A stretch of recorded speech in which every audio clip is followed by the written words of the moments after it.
and it becomes minus 25. You owe $54, you owe $25, you owe 79, and divide by 285. Oops. At this point, do I care about reducing and all that? No. If you do this problem and get 75, I'm very happy as a teacher.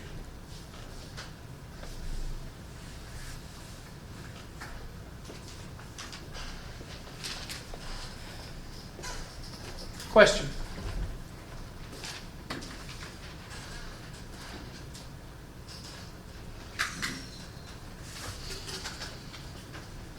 Well, what do we do about decimals? Well, just like the trash. You get what? Get rid of them.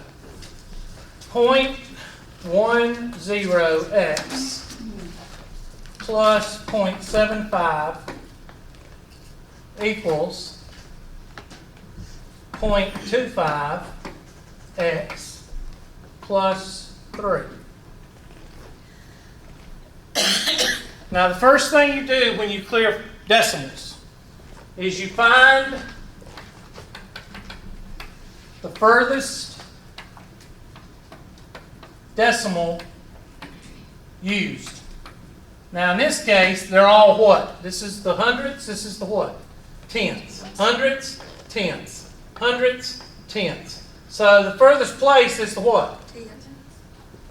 No, I'm sorry. Tenths, hundreds. What did I say? Tenths, hundreds. Tenths, hundreds. Tenths, hundreds. The furthest place is the what?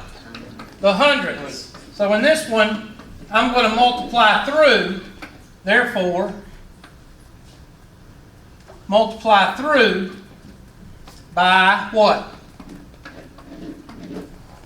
By 100. If it's the tenths place, you multiply through by tens. If it's the thousandths, you multiply by 1,000. You got to multiply everything by 100. And what does that do? Makes everything what?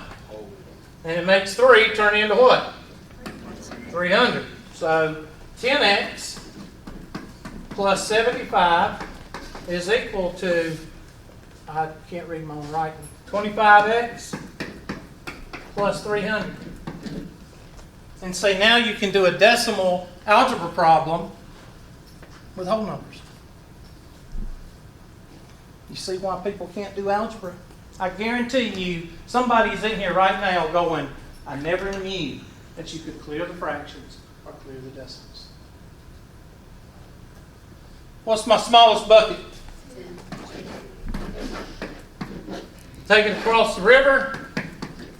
So 75 is equal to 15x plus 300. Take the 300 across the river. You have 75 cents. You owe $3. You owe what? $2.25.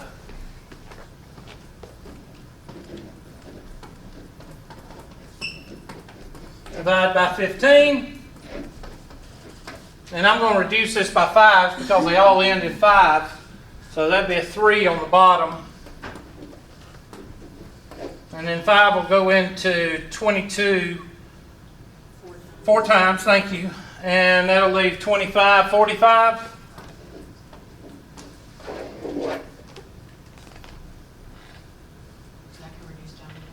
Yeah, probably. Yeah, 15, negative 15.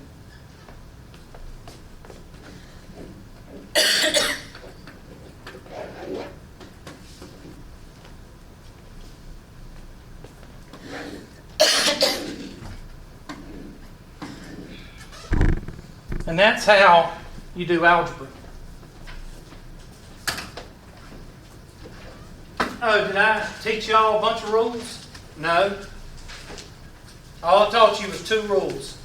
How to clear fractions, multiply through by the what? Denominator, common denominator, and multiply through by the furthest number. So if it's the 100th decimal place, so what if I had, what if that first one, or what if the second one was 7.5? Would I still multiply through by 100? Yes, you multiply through by the furthest place. So if you have a tenth and 100, you're going to multiply through by 100. If you have a tenth and a whole number, you're going to multiply everything through by 10. The decimal dictates what you multiply through by. Okay? All right, let me call the roll, and then y'all can skedaddle. And start working on, what section is this? 6-1. No, 6-2, I believe.